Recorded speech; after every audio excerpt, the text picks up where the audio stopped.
Now we'd like to show you how and where you can find manufacturers and what's especially important to watch out for. There are many different websites where you can find manufacturers. Most people who've sourced in Asia before already know them. Of course, there's Alibaba, there's also AliExpress, where people often buy products quickly. Many actually use it for drop shipping. There are the Chinese platforms like Taobao or 1688.com. These platforms also exist.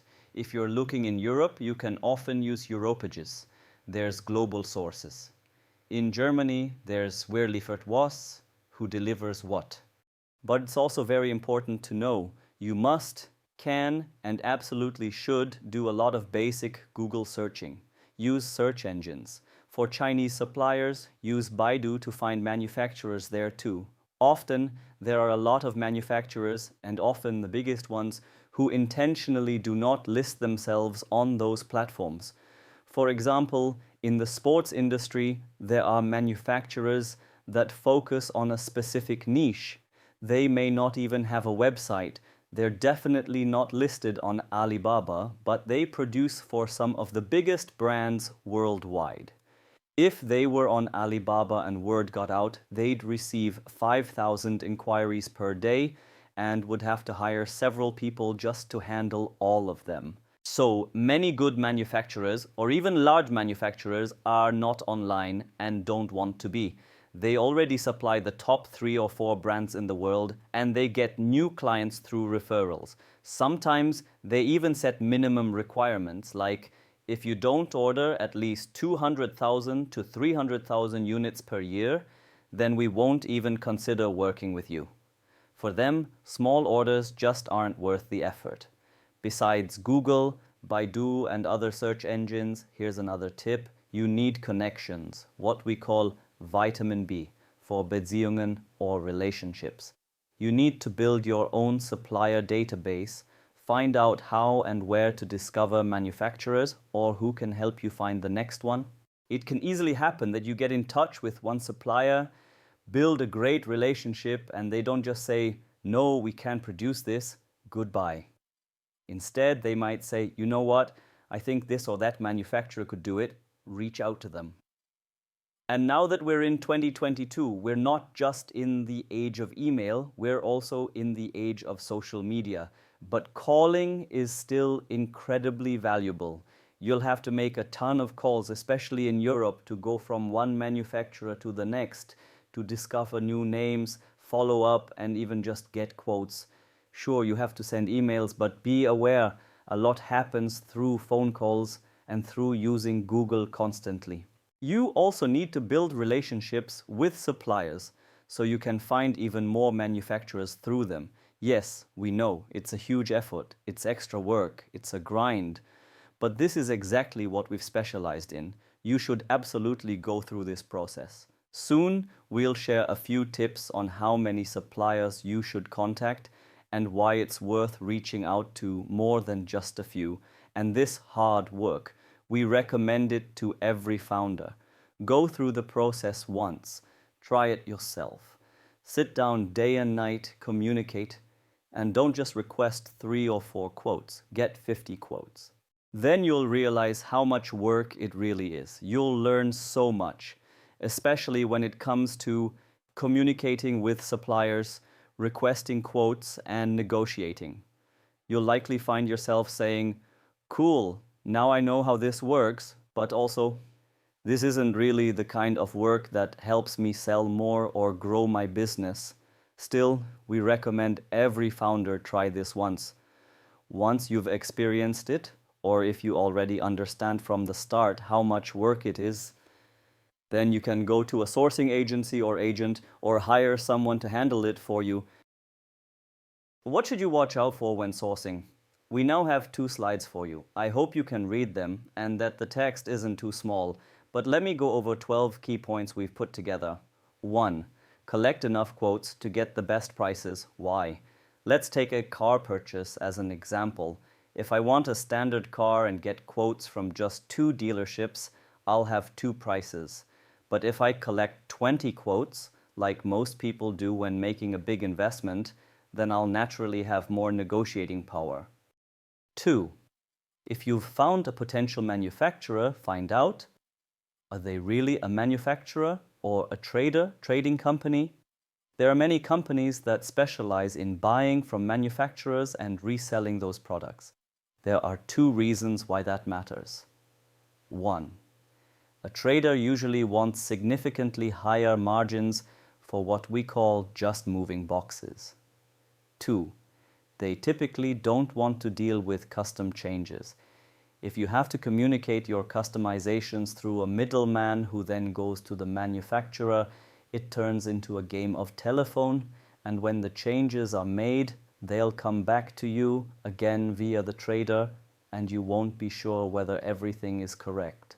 Our recommendation and how we handle things with our clients. We eliminate traders immediately. Work only with real manufacturers. They give you better prices and are open to product modifications. 3. Always run a background check on each manufacturer. For example, in China, are they officially registered? Do they have an export license? Are they legally allowed to do business? Are they open to OEM, your own brand, or ODM, your own designs? How flexible are they in communication? Are they facing lawsuits? Who manages the company? Are there any financial difficulties or legal issues? 4. If a manufacturer has a bad website, this can actually be a good sign. This is one of our top tips and kind of a hidden hack. I often say, if a manufacturer has a worse website than ours, and I know ours isn't that great, then that's actually a very good sign. Why? Because it means they've grown through referrals. They don't need a fancy website to get customers.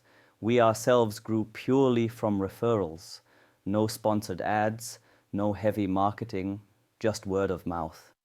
In 1 year and 5 months, we went from 1 employee, my better half, who founded the company, to over 40 team members, all without a proper website.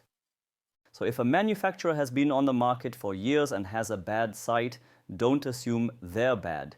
It may actually mean they're doing very high quality work and are fully booked through referrals. 5. Flexibility and communication.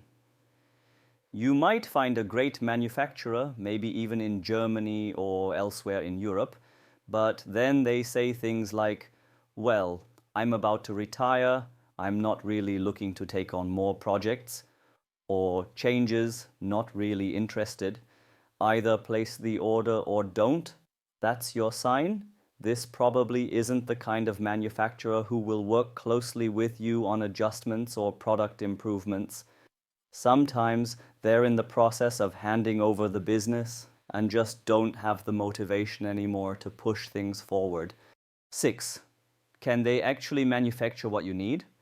Just because a supplier offers plastic injection molding doesn't mean they can make your product. Example, laptop camera covers and small plastic parts? Sure.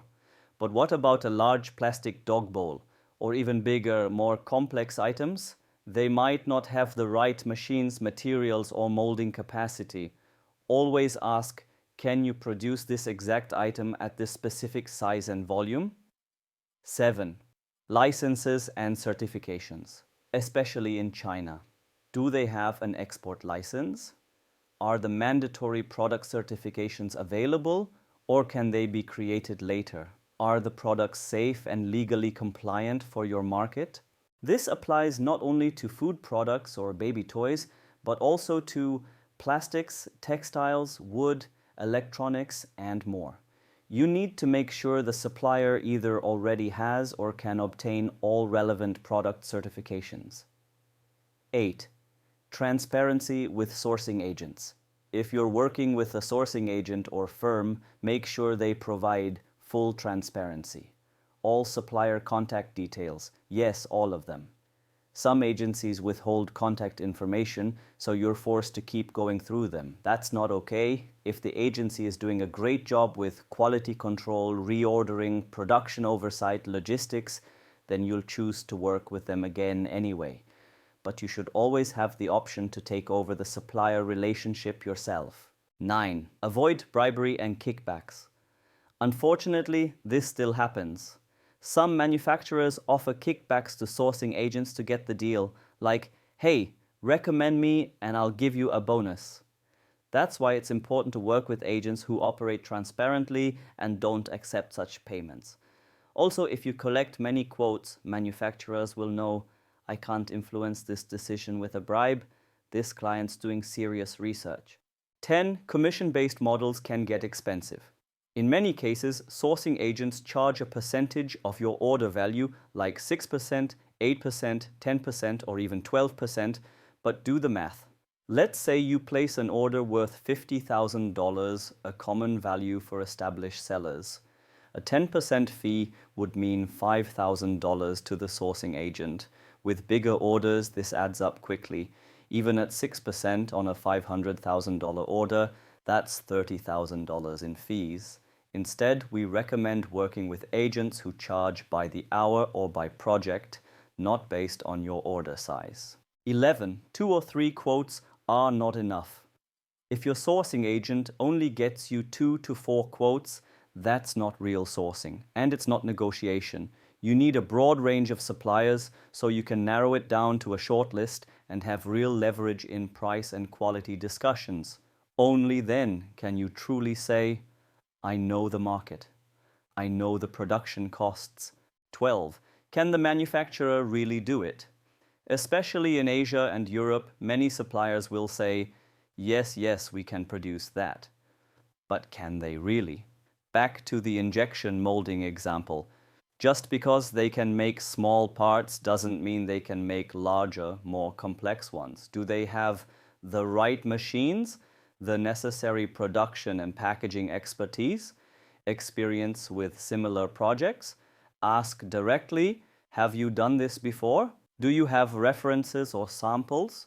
Is this your core competency? If they're doing it for the first time, that's not necessarily bad, but you must be cautious. There's a lot that can go wrong during production, packaging, storage, and shipping.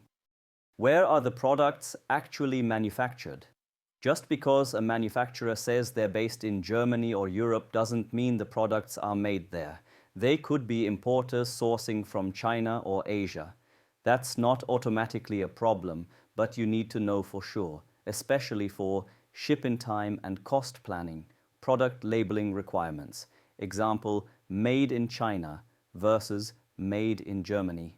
If you want local production, ask clearly, where exactly is this made? Which products are produced locally and which are imported? Sometimes they'll say, we're a German company and we also produce in Germany.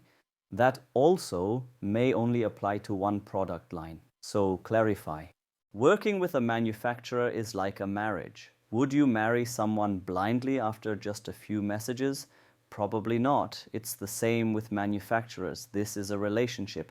There will be good times, stressful times, disagreements. Sometimes a manufacturer will say, I don't want to make more changes, or I don't want to store your goods, or you need to arrange your own logistics. That's normal. Just like in a relationship, you need to communicate even in tough moments. So start the relationship expecting challenges. They may not happen, but if they do, you want a partner you can talk through issues with. Final point, payment terms and minimum order quantities, MOQs. You find a manufacturer, you're excited. You're ready to order 500 test units. Then their email comes, sorry, our MOQ is 50,000 units. Ouch. That's why it's crucial to discuss MOQs up front, and remember they're often negotiable. If you present a realistic growth plan, what you plan to sell per week, per month, per quarter, many manufacturers will agree to start with a smaller test order. Same goes for payment terms. Yes, with your first order, you might need to prepay 100%, but other times it's 50% deposit, 50% before shipment, 70-30 or 30-70 split, depending on how you negotiate. With longer relationships, even better terms can follow: 20% upfront, 30% before shipment, 50% after delivery. That shows real trust and partnership. Next up, once the products are selected, how to handle quality control and logistics.